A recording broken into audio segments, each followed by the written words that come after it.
Boa noite a todos. Boa noite, pessoal. Sejam bem-vindos ao canal do Mestre Jorge Agher. Meu nome é Raquel Godoy. Meu nome é Jorge Agher. Nesta live, vamos dar continuidade à anterior da semana passada, onde falamos do Ak, o nome da alma eterna e iluminada dentro do conceito egípcio. Sabemos que os antigos egípcios tinham conceitos definidos em relação à morte e à continuidade da vida após a morte. E suas crenças, sem dúvida, influenciaram o mundo grego, muçulmano, judaico-cristão, o espiritismo, de formas que até hoje podemos perceber. Então vamos aprofundar o mais antigo conceito da eternidade da alma. Vamos procurar a pureza original desses pensamentos, antes ainda de terem sido influenciados por ideias e interesses religiosos dentro da própria cultura egípcia. A maioria dos egiptólogos avaliam estes conhecimentos partindo do livro da saída à luz do dia, o Re-Nu-Pert-En-Heru, ainda sabendo que esses capítulos surgem no período do Império Novo, a partir do ano 1500, 540. E antes disso, pouco ou nada se sabe. Para isso, eu vou tentar preencher lagunas, aproveitando os conhecimentos iniciáticos que me levaram a entender suas crenças antigas muito antes de serem influenciadas por necessidades da população e religiosas. Algumas pessoas acham que estão muito distantes da eternidade, não se dão conta que quanto mais perto a sintam, mais intensas serão suas vidas. Se preparar para a morte, como os antigos egípcios o faziam, nos aproxima de uma realidade e de um limite que enriquece nossa presença nesse mundo.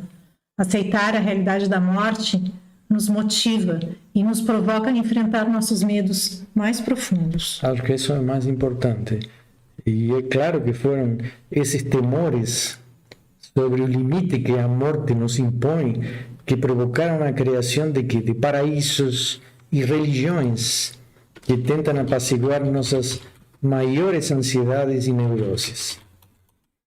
A maioria da sociedade vive presa a fantasias de paraísos, mas, nos acompanhando até o final desta live, vocês talvez possam descobrir que a eternidade é muito mais que um jardim do Éden.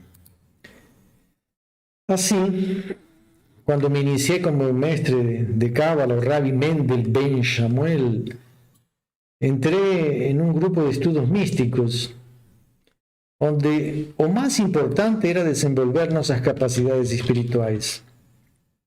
E quando se treina por anos, meditando dentro de uma doutrina sacerdotal, tendo experiências místicas, de desprendimento, regressões, e estudando as ciências sagradas dos antigos egípcios, aprendemos a superar medos básicos, mas também nos aprofundamos em uma profunda solidão.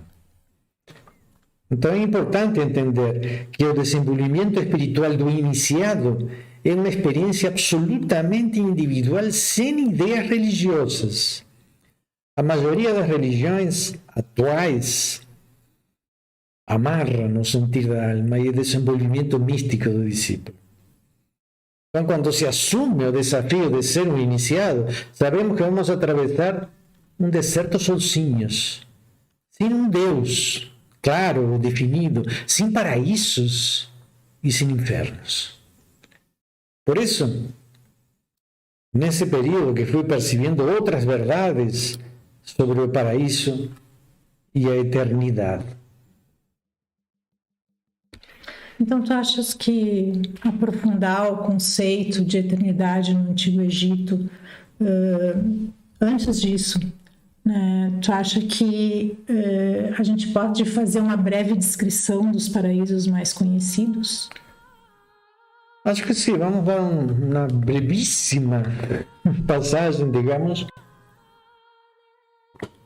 falando sobre esse tema. Acho que seria realmente bom. Então, super resumindo. Primeiro devemos entender que na maioria dos paraísos que nós conhecemos são reflexos de belos jardins. Tá? Acho que devemos lembrar que estes locais eram onde a maioria das pessoas, há centenas de anos, queriam passar sua eternidade.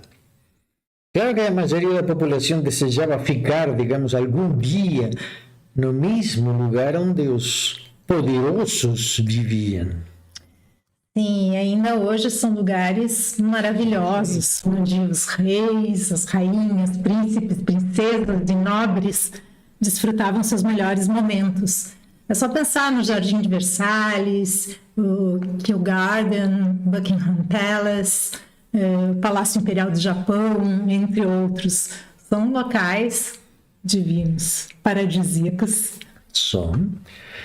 E também, como podes ver até hoje, os jardins continuam, digamos, sendo um símbolo de status, mas estou me referindo a algo mais antigo ainda, tá? Como o jardim de Babilônia, de Síria, do Egito. E nessas épocas, os sonhos da maioria do povo era possuir jardins, onde poderiam desfrutar de momentos de festa, de alegria com seus seres queridos, onde dispunham de aromas, frutos, doces, músicas, bebidas, danças e prazeres. Então, na tradição judaico-cristã, encontramos que o Jardim do Éden, chamado de paraíso e de Jardim de Deus, que está descrito no Gênesis, na concepção islâmica, fíjense, a palavra árabe Jannah significa jardim. Na mitologia grega, os campos elíseos são o paraíso, rodeado de paisagens verdes e floridas. Bom, aparecem claramente as semelhanças nos paraísos dos cristãos e muçulmanos, e a gente pode perceber que nesses jardins os homens podem satisfazer suas necessidades e enfrentarem seus maiores medos. Exato, esse é o ponto, tá? Então, desta forma, enfrentamos os medos, como quais? O medo da morte, com uma vida eterna. O medo da fome, com comidas abundantes. O medo da solidão, com amores eternos, parentes e amigos. O medo da tristeza, com alegria e festas eternas. Os medos da enfermidade, problemas de saúde, com plantas ou árvores que curam. O medo da violência, em um lugar de eterna paz, protegida por altos muros. Então, eu acho que fica claro que a maioria dos paraísos que nos são apresentados são um reflexo de necessidades e carências humanas. Então, podem ser simples fantasias que servem para enfrentar medos ancestrais da humanidade. Sim, pode ser, mas isso não representa que o paraíso não exista. Simplesmente nos diz que criamos um paraíso para compensar nossas carências em vida. Sim, em realidade criamos um paraíso onde retornamos ao útero materno, onde todo nos é dado. Podemos dizer que esse desejo se transfere para a imagem que temos de Deus nas religiões, alguém que nos ama e nos dá tudo, como uma grande mãe, um grande pai. Mas um iniciado que não pertence a nenhuma religião e procura a verdade, tem a coragem de se perguntar: será que isso existe? Será que os paraísos são simples, digamos, paliativos para nossas neuroses mais poderosas? Será que as religiões podem ser uma fantasia criada e mantida por medos que nunca enfrentamos?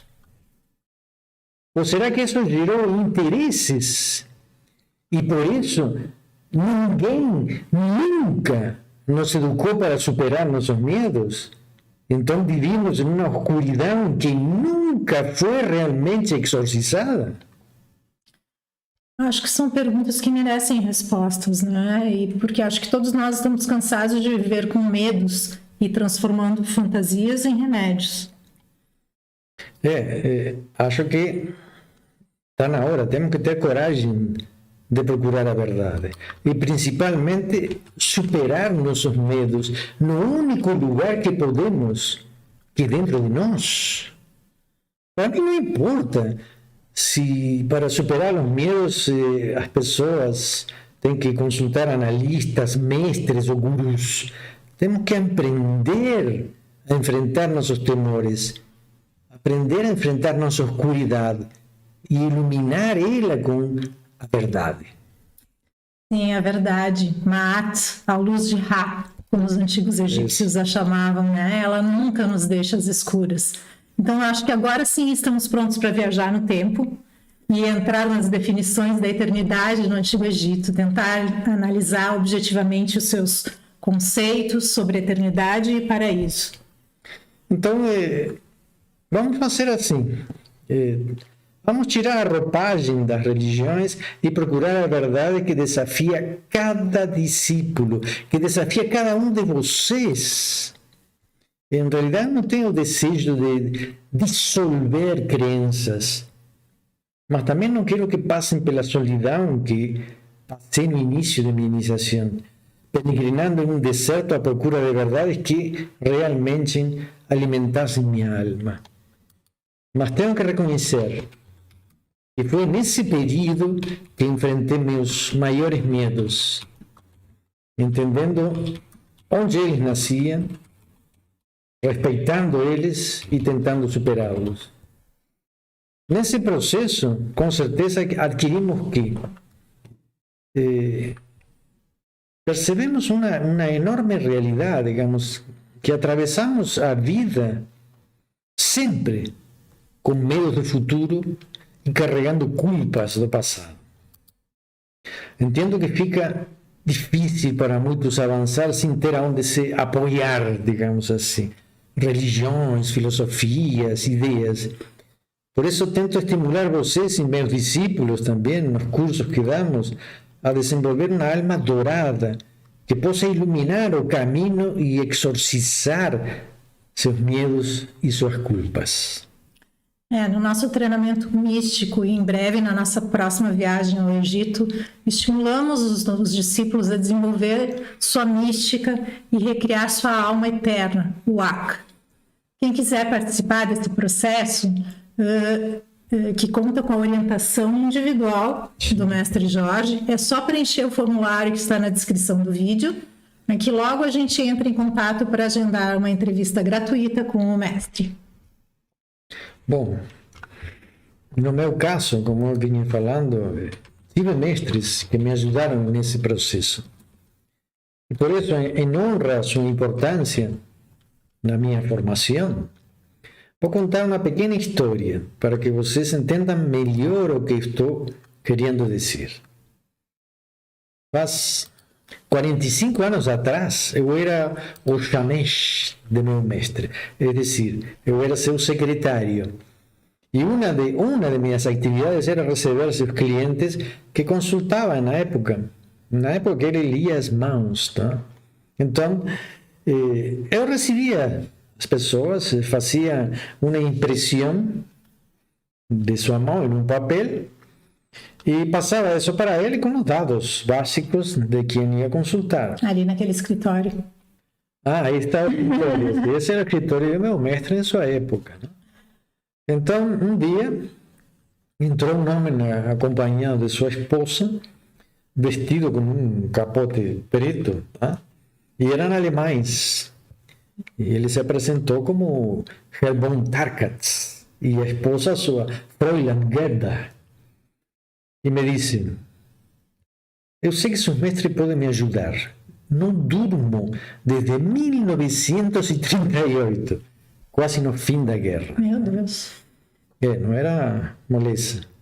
Eu fiquei, nesse momento, uma dúvida atroz, porque sabia que meu mestre tinha perdido quase toda a família na Alemanha, tá?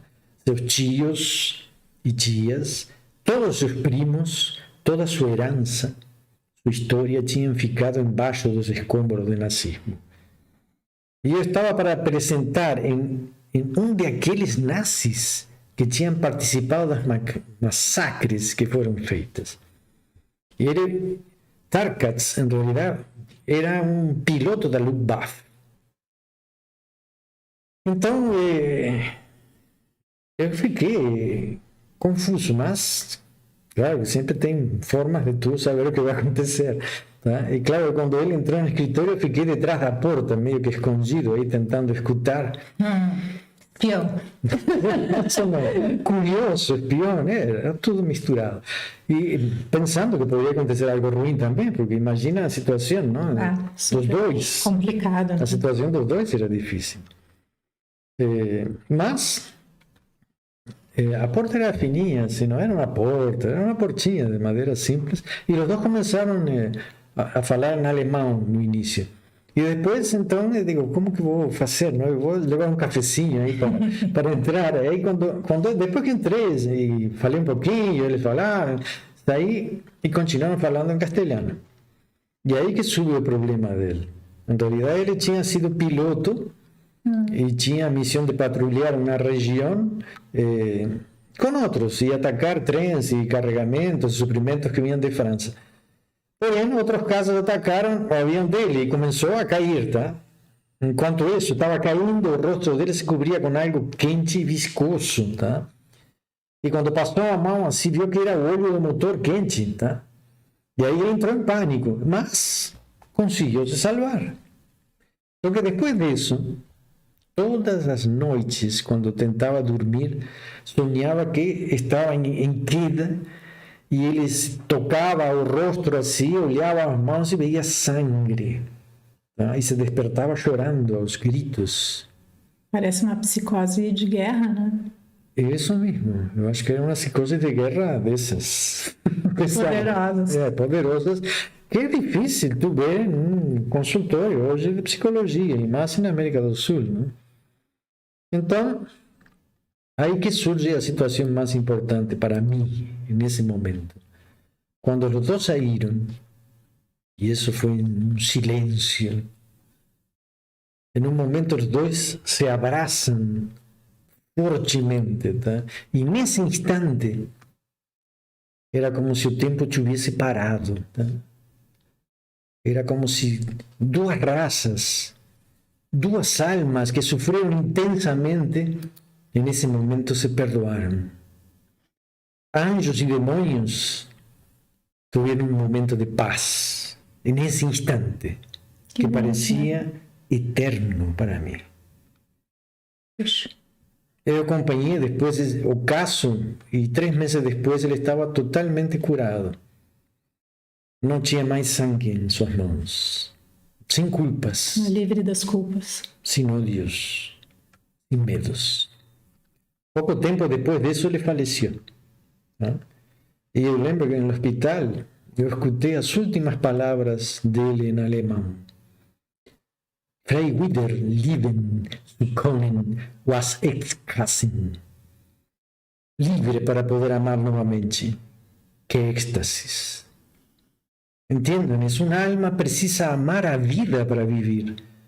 Como podemos amar cobertos de culpas e medos? Essa foi a primeira experiência que me ajudou a compreender o conceito egípcio da eternidade. Nessa época, não tinha isso ainda claro para mim. Precisei anos analisando experiências de regressão de clientes, discípulos e minhas para entender a importância daquele momento. Meu mestre não só salvou Herr Tarkatz, mas salvou ele mesmo com aquele abraço. Eu imagino e entendo. São momentos como esses que podem modelar a alma de um discípulo. Não são palavras, são fatos. Por isso também é importante que no processo de formação dos discípulos, o mestre tenha contato com todos eles, como nós fazemos no nosso treinamento místico. Mas, continuando com o tema, Como tu já explicaste antes, os egípcios nas primeiras dinastias não dispunham de um livro-guia para conquistar a saída à luz, à eternidade. Então, como eram os seus rituais, no que eles acreditavam, como eles conquistavam a eternidade? Em realidade, nas minhas experiências, pude observar e ter uma imagem de como eram os rituais em épocas muito primitivas. Então, quando vocês conseguem viajar no tempo, vamos tendo imagens de um passado. E depois de muitos anos, podemos montá-las, digamos, como um quebra-cabeça, seguindo nessa linha, vamos conseguir fechar um filme, digamos, de momentos passados muito distantes de nossa realidade. Então, digamos que esse filme que percebo na minha mente, o relato que vou contar, nos mostra uma aldeia, tá? Em uma pequena cidade perto do Nilo, na época das primeiras dinastias egípcias, digamos há mais de 5.000 anos. Neste lugar, digamos que o corpo de um falecido era preparado dentro de uma técnica de mumificação muito simples, porque as pessoas realmente que não tinham muitos bens não tinham direito a entierros muito caros. Então, a mumificação tinha vários sistemas de mumificação, e nessa época existiam formas de tu lavar o corpo, etc., com natron e tirar as vísceras e deixar depois que a própria desidratação lo conservasse.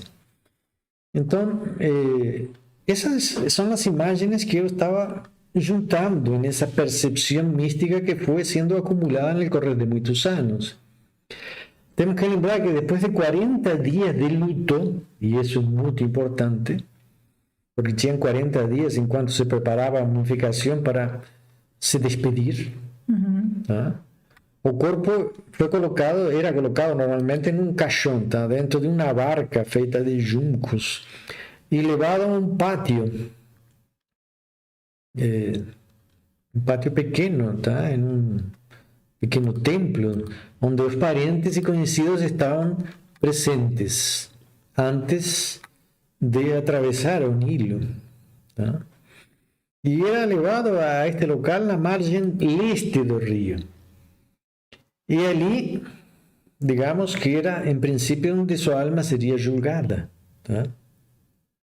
E o julgamento primitivo na frente aos deuses, tá? Que nós vemos isso em Livro dos Mortos, nesta região não era assim, estamos falando em outra época. Este julgamento primitivo não era na frente dos deuses, como aparece no Livro dos Mortos. Não. Era na sua cidade, frente às pessoas amadas e às pessoas com as quais conviveu toda a sua vida. Neste lugar, junto aos céus, seria julgado se tinha direito, se merecia ser enterrado na margem oriental do atravessar o rio. Fíjate como em todas as tradições aparece a ideia de atravessar o rio, onde o sol se põe. E no início da cerimônia, o sacerdote local pergunta aos presentes se existia alguém que quisesse apresentar um testemunho negativo contra o falecido. Tipo que fazem nos casamentos, alguém tem algo a falar. Isso é um clássico, e isso é interessante, quando tu consegues fechar essas imagens, tu vê de onde nasce o Livro dos Mortos. Nessas tradições, em aquelas antigas épocas, e se ninguém perguntasse, digamos, se ninguém se pronunciasse, então se perguntava se tinha alguém que quisesse apresentar testemunhos positivos sobre ele. Basicamente, o peso da alma, a psicostasia, nasce nesse antigo ritual. Tá? Então, não seriam os deuses que julgam, e sim o próprio povo? Aí está.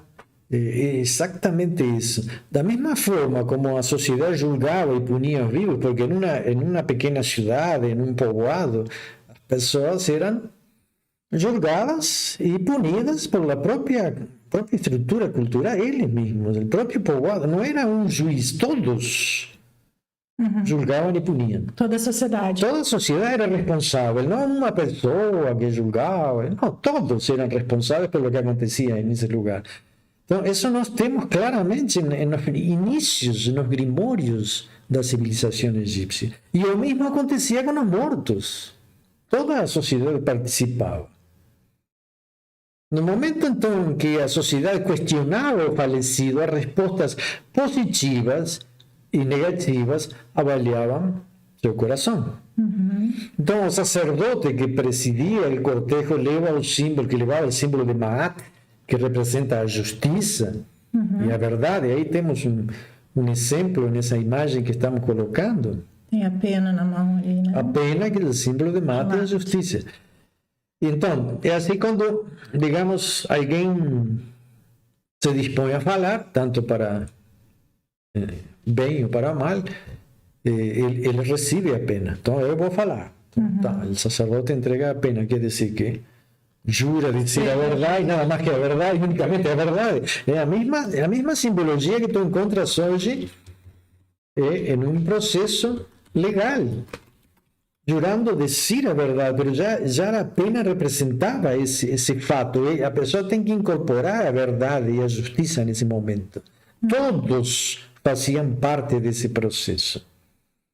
No livro dos mortos, o juiz é Osíris.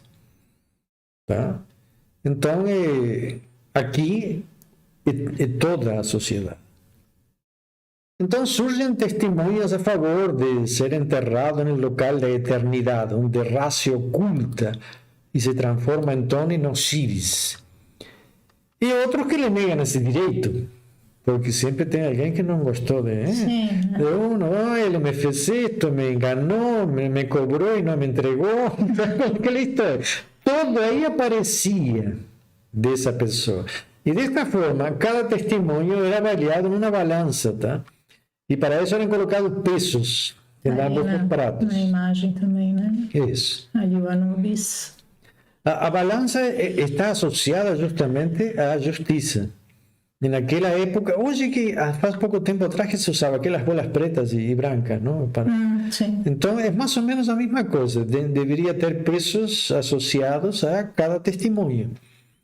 E sendo assim, se as testemunhas positivas pesassem mais, iria para o Oriente. Se pesassem menos, então, o que fazia? Seria lançado ao Nilo, onde afundaria e seu corpo ia ser devorado por cocodrilos, tá? Só que nas minhas experiências, eu percebi que em outros lugares seria devorado por chacais, guepardos ou porcos selvagens. E Amit. É a deusa Amit, que seria uma deusa demônio, não? Uma figura que aparece também no livro dos mortos, que devoraria a alma da pessoa. Mas, em realidade, o que representa isso? Que o corpo realmente digerido por esses animais ia transformar em quê? Em excrementos. Então, voltaria a renascer na terra e viver outro ciclo novamente. Isso era um elemento claro, no qual a terra o assimilaria novamente. E ele teria que passar por outro ciclo antes de ter acesso à eternidade. Aí temos o juízo da alma. Então, assim, se ele tinha sido útil na sociedade e positivo em relação também a seu território, isso também lhe trairia o benefício da eternidade. O caso contrário também seria devorado. Por isso aparecem sacerdotes de outras cidades que faziam um testemunho sobre sua pureza, tá? Então, se ele fosse enterrado no Oriente, os egípcios acreditavam que a sua alma viajaria pelo cosmos. Bom, estou fazendo um resumo muito simples de um ritual extremamente secreto e complexo. Mas, pelo que pude colher em várias experiências de regressão e tradições iniciáticas, percebemos que o que aparece no livro da saída à luz do dia é uma tentativa de dar ao falecido conhecimentos para se salvar das cobranças dele mesmo e dos outros e chegar ao reino de Osíris. Tá? Tá, então o livro da saída à luz poderia ser meio assim que uma tentativa de enganar Maat? Eu diria que na sua época... Enganar a justiça é complicado, né? Não é tão complicado assim, tá? Não é tão complicado. Diria que nessa época, tá?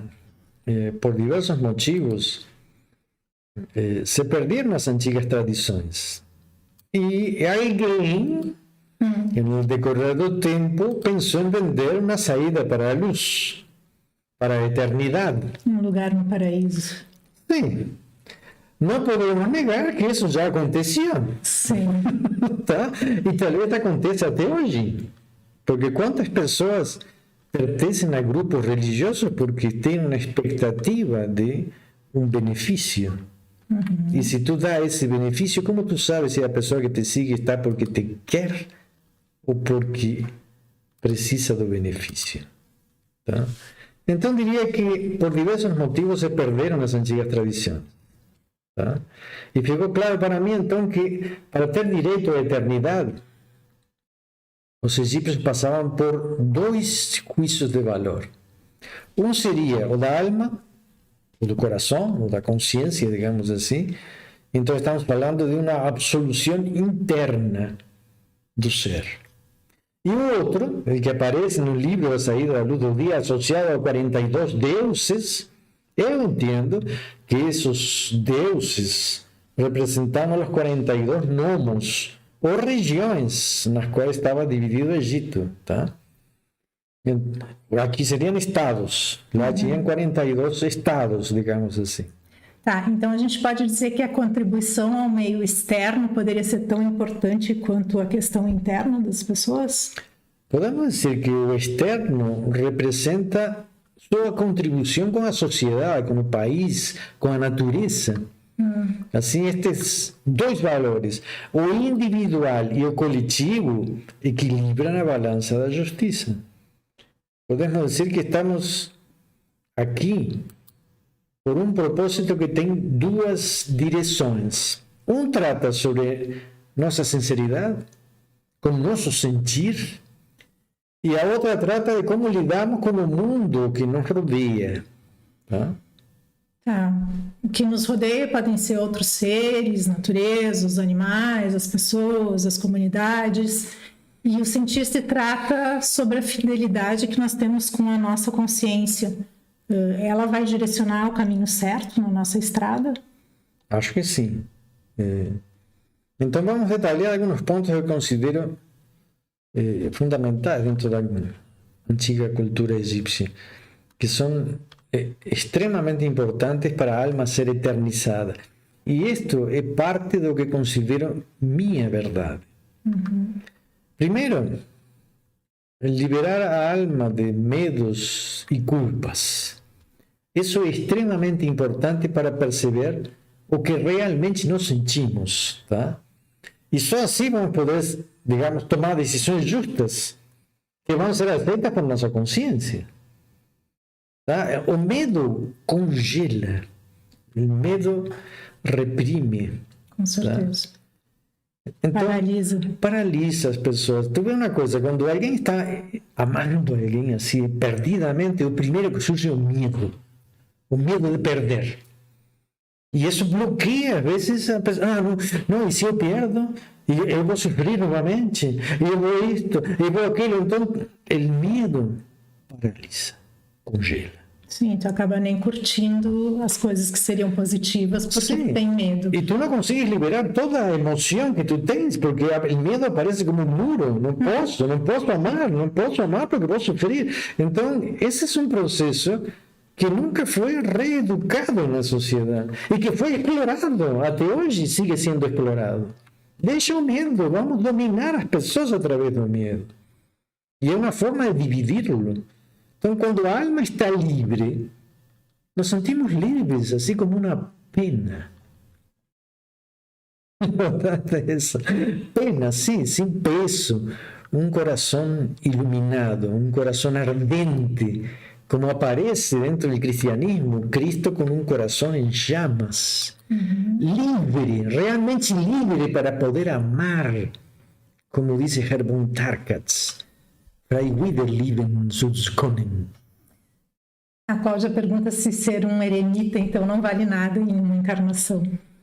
Não é que não vale nada, ele não está atingindo ninguém. Ele está compartilhando seu mundo com a natureza e não está ferindo a natureza. Ele está em sua montanha, integrado ao meio, mas não está destruindo o meio. Tá? Isso que é importante.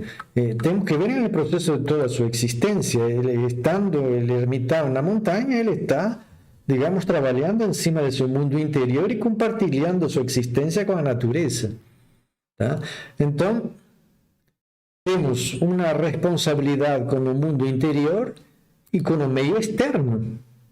Tá? Então, como saber, digamos, como contribuir com o que nos rodeia em uma medida equilibrada e levar isso a um equilíbrio interno também? Esse é um processo. Sim, qual seria a medida certa desse equilíbrio? Eu diria que o equilíbrio depende da capacidade de sobrevivência de cada pessoa, tá? Então, posso dizer que existem 3 círculos ou 3 níveis pela qual a consciência deve passar para atingir um equilíbrio. E isso seria um tema para outras lives, tá? Isso o pessoal do treinamento místico já estão lidando com isso em parte, tá? Mas em termos gerais, nem todas as pessoas podem ser Francisco de Assis, tá?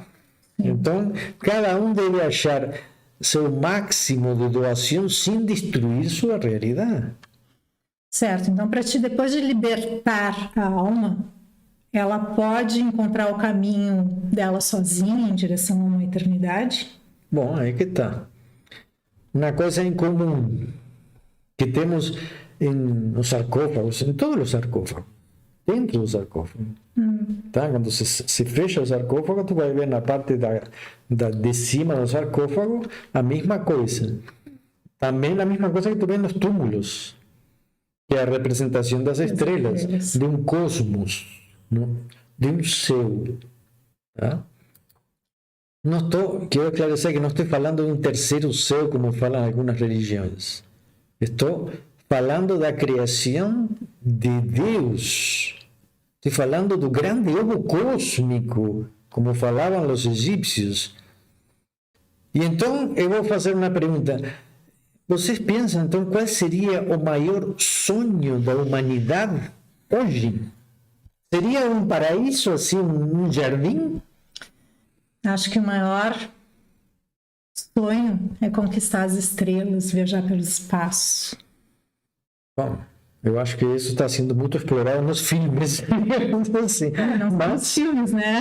Mas o homem tem essa fantasia de realmente viajar pelo espaço. É uma fantasia ou é uma necessidade? Acho que hoje esse sonho é muito mais forte que passear num jardim. Tá?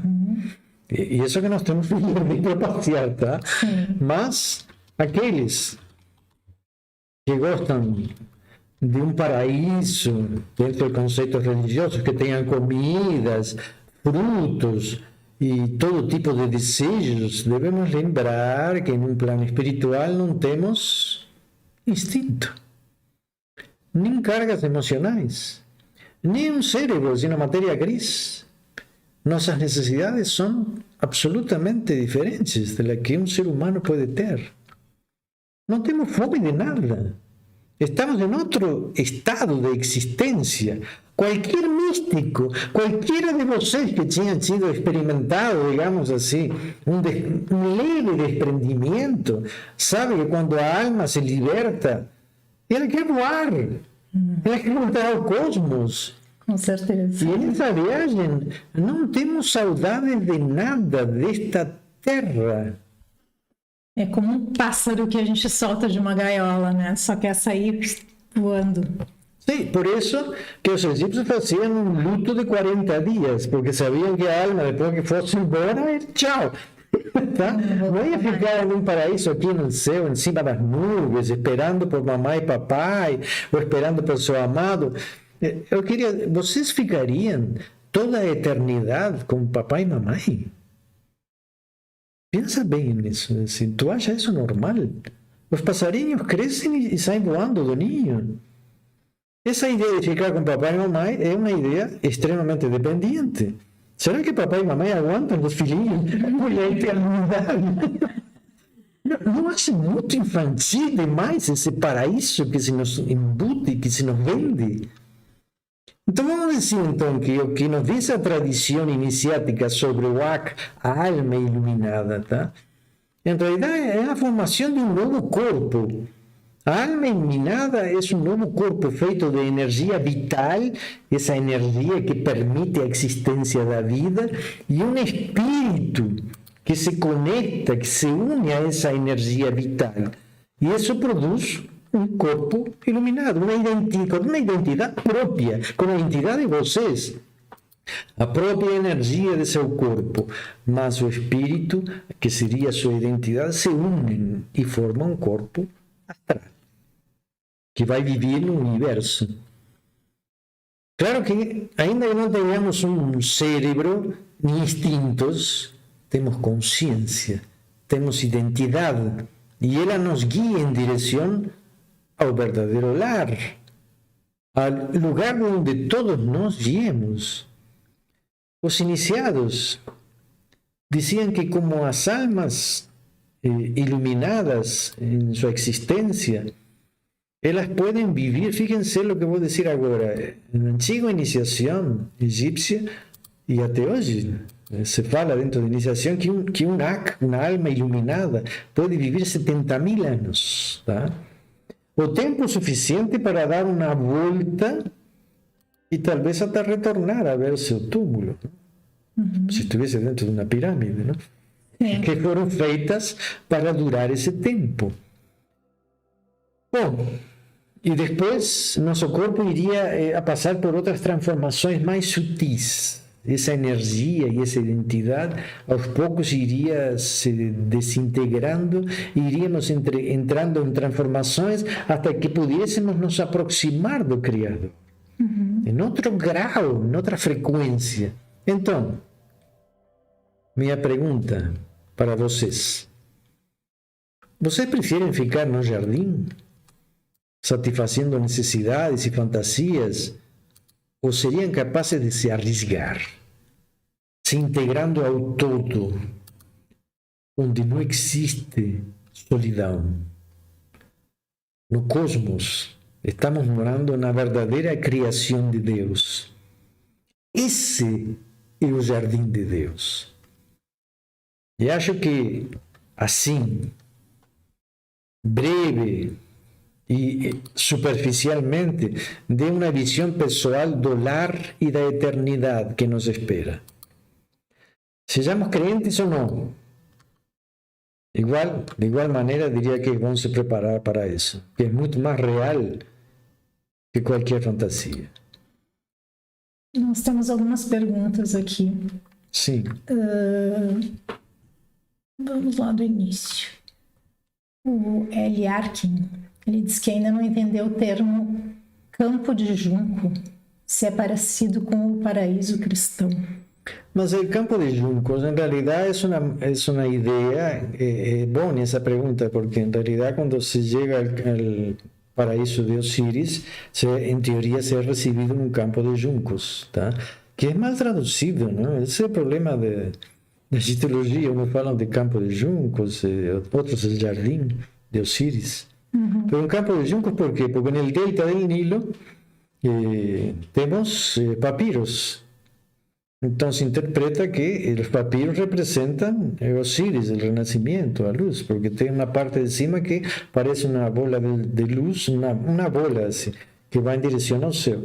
Então é Osíris renascendo. Então é um campo de juncos. Tá? É uma interpretação, digamos, de um lugar que seria um jardim. Tá? Mas é uma ideia digamos, de jardim primitiva, pero que está justamente escrita dentro desse período. Entonces, el jardín fue un proceso de evolución dentro de una imagen que se tentaba dar a las personas. Bueno, tú vas lá al campo de juncos y vas a ser recibido por Osiris. No, pero el campo de juncos es Osiris. Porque es la resurrección y la luz. Sim. Eso es. Só que de ahí vemos las religiones tirando ideas justamente de ese punto, del campo de juncos. Es que todas las religiones, los griegos, los musulmanes, el judaísmo, el cristianismo, creó un paraíso, creó un jardín. Bom, vamos a crear esa fantasía porque esa fantasía da lucro, ¿no? Da un lucro enorme. Imagina el poder que tenían las grandes religiones, los grandes sacerdotes, cuando te ofrecían la vida eterna. Y tú vas a tener un túmulo y vamos a hacer ofrendas para tú te alimentar en la muerte. Bueno, entonces, todas las personas estaban presas a eso. Ahora, si tú vas al inicio, no era así. Existia um julgamento que passava por ti, tua consciência, tua verdade, e que passava por tua relação com a sociedade.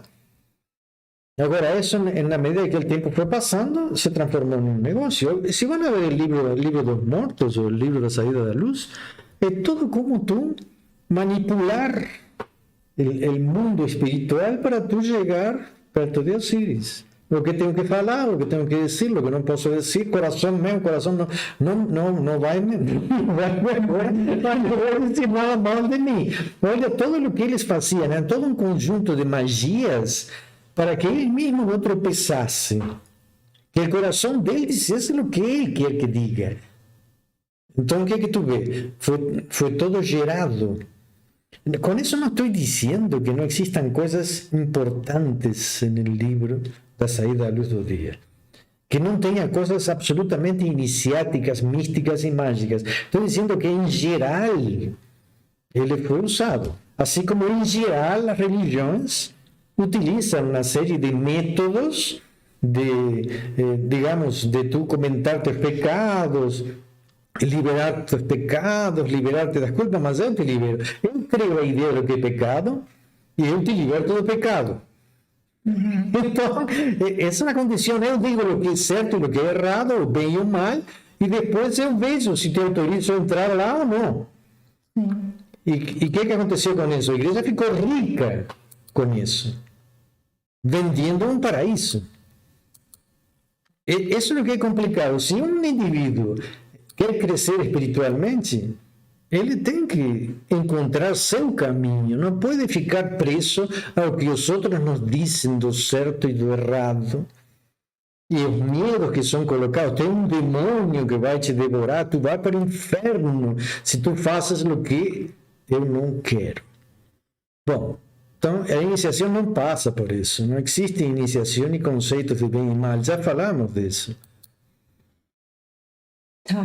A Vera quer saber quando o coração do indivíduo não passa na balança de Maat, a alma não é iluminada, para onde ela vai. Não sei o que eu disse, justamente. Não é que vai, fica. Esse é o conceito. Ela é devorada. Ela é devorada por animais reais. Não estou falando de um demônio, como aparece na tradição original, no antigo Egito, o cadáver, quando era muito criticado, digamos assim, tá, o cara me roubou, me enganou, estuprou minha filha, o cara, entendeu? Matou um vecino, fez um monte de coisas. Então, esta alma não pode ir à eternidade e encontrar-se com Osiris, entendeu? Cara, não. E não importa se era rico ou pobre, entendeu? Chegava na hora do juízo e toda a comunidade jurava. Então, qual era a intenção, digamos, negar-lhe essa passagem? Agora, não estou dizendo que essa passagem está fechada. Tá? Estou dizendo que esse juízo estava associado ao que, como ele lidou com a sociedade. Pois é, se a sociedade fizesse um julgamento errado. Claro que podían existir. No estoy diciendo que la sociedad definía eso en términos reales. Estoy diciendo que para los egipcios ellos acreditaban en eso. En que atravesando el río llegaría luz del otro lado. Y encontraría paz. Mas esse processo no mundo iniciático é um processo que tem a ver conosco, não tem a ver com os outros. Tu desenvolves e tu encontras a paz quando tu enfrentas teus medos e tuas culpas, que nos estão sempre perseguindo e estamos sempre carregando. Na medida que tu avanças superando teus medos e tuas culpas, se tu não tens medo de, como eu falei, de não poder comer, se tu não tens medo de amar, tu vai viver intensamente. Se tu superas tuas neuroses, tu não vai roubar, enganar e mentir para ninguém, porque não tem necessidade disso.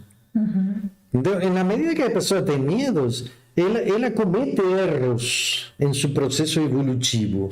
Quando ela supera os medos, ela não precisa destruir nada. Ela vive em harmonia com a sociedade, com a natureza, com seu coração. Então, o que estou dizendo é que não teve um processo real de evolução, de educação sobre o maior problema que existe, que é o medo às neuroses. Não existe isso nas escolas, nas universidades, nas faculdades.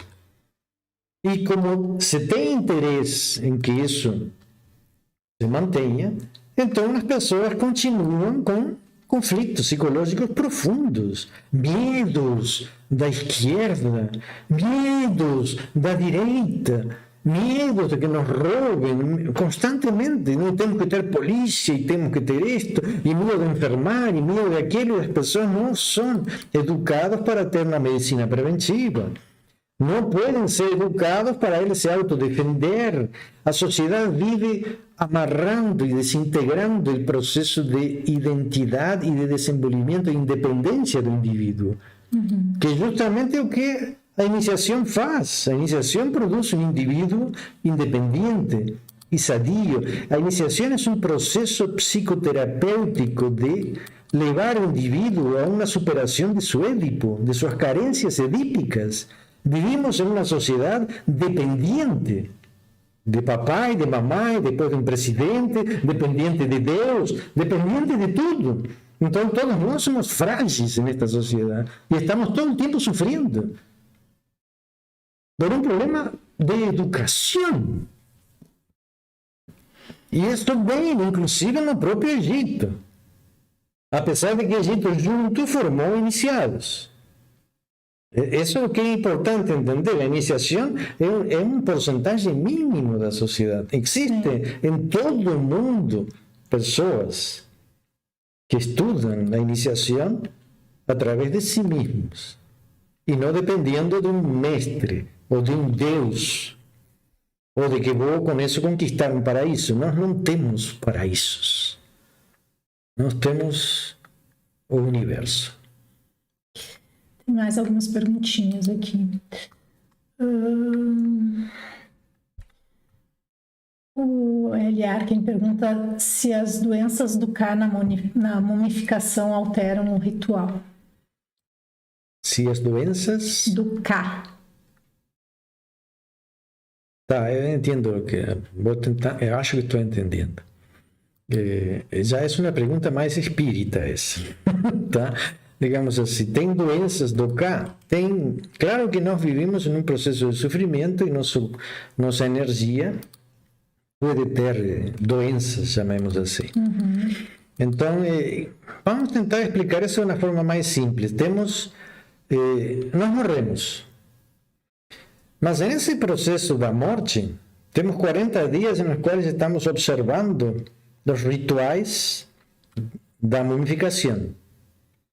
En esos rituales de mumificación, los sacerdotes entraban y salían y adoctrinaban el espíritu. Entonces, vamos a dar un ejemplo. A energia do K não sai em um minuto. Tá? K morreu, agora não tem mais energia. Não é assim. O K se vai desprendendo aos poucos do corpo. Sim. Então, primeiro, o que morre? Temos primeiro a rigidez cadavérica, certo? Então, temos uma morte dos músculos, dos nervos, tá? Do cérebro, dos nervos. Bom, depois vem os músculos, depois vem órgãos, os pulmões, coração, cérebro. Todo tem uma ordem e um tempo certo de morte. O último que vai morrendo são os ossos e os cabelos, certo? É a última parte da morte, do desprendimento do cada corpo. Então, existia todo um ritual e tradições para ir acompanhando esse processo. Os sacerdotes entravam, faziam suas ofrendas, digamos, pronunciavam as palavras justas para que as partes energéticas fossem se desprendendo, partes, corpo, os órgãos, tudo tinha que ter uma ordem. Então, claro, qual é o problema que surge? Quando tu tens medos e culpas, tu somatizas. Então, muitas vezes a energia do fígado fica retida, às vezes a energia dos rins, as glândulas, principalmente as glândulas de certos órgãos, ficam em um conflito porque tem uma carga energética extrema. E formam nós, os músculos formam nós também. Então, o sacerdote que fazia ia liberando a energia do cá até o último dia. Então, o próprio espírito do morto, ele ia entendendo o seu processo, ia percebendo que ele estava morto e ia se libertando de suas contrações, de seus medos, de seus factores de culpa que ficam presos no corpo de cada um de nós. Interessante isso, né? Sim, porque quando chegava a 40 dias, e aí ele estava livre, ele podia se unir ao seu cá com seu Bá. Foi o que acontece hoje no Espiritismo, digamos, o espírito sai do corpo e não sabe para onde vai, está enfermo, e tem que ser tratado em um hospital espiritual, tudo isso porque não existe, digamos, uma fórmula de tratar a energia do ser. Então aparece a aura, o fenômeno Kirlian, existe uma energia corporal, mas ele não tem, hoje não se tem a mais mínima ideia dos rituais mágicos do Antigo Egito e do grau de profundidade que eles tinham em relação a como formar, dar vida a esse corpo energético e integrá-lo. Existia um ritual específico para integrar esse corpo energético com o corpo espiritual. Então, tu estava formando o quê? Um ser astral. E quando a gente, por exemplo, usa os cristais de enxofre, isso faz alguma diferença nesse equilíbrio? Sim, o cristal de enxofre o que libera justamente são as tensões acumuladas em zonas no corpo, não? Então, existem muitos métodos terapêuticos, até a massagem pode ajudar a libertar tensões, pressões em certos lugares, acupuntura. Bom, existem infinidade de fatores que vocês sabem, porque devem ter trabalhado em cima disso, algumas pessoas trabalham com isso, então, e muitos desses problemas que se vão gerando por medos e culpas, produzem enfermidades, infinidade de enfermidades. Digamos, a enfermidade nasce num problema energético e se manifiesta depois em um problema bioquímico, e se manifiesta em órgãos. Então, dessa forma, naquele ritual antigo, o que nós tínhamos era a preparação do corpo energético, que levava às vezes 70 dias, levava mais tempo às vezes, e todo esse sofrimento que se vê, que se veia nos antigos funerais, estava associado a isso. Eles sabiam que a alma ia partir, não ia voltar, ia partir. O Eliakim pergunta se esse ritual de 40 dias é o mesmo ritual do Livro dos Mortos tibetano.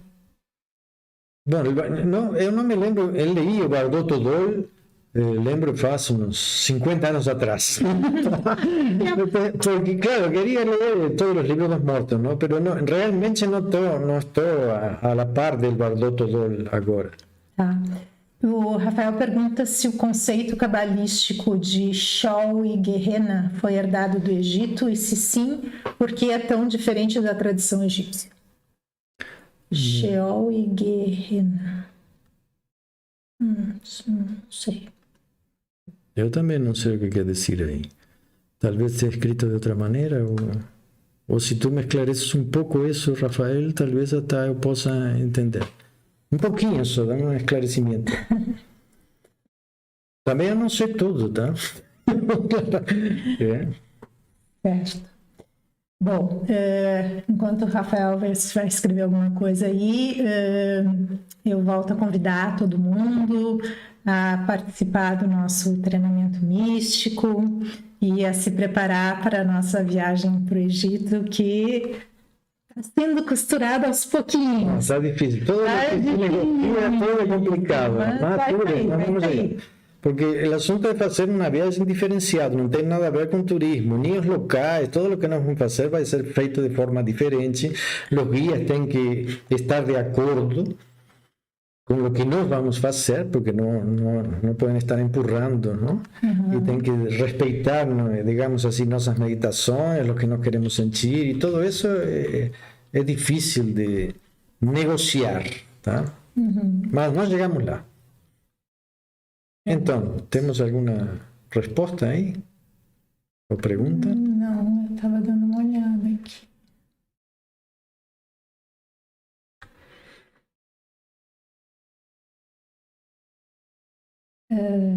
Aqui no Google Show, a palavra refere uma sepultura coletiva da humanidade, na qual é colocado todo ser sem vida.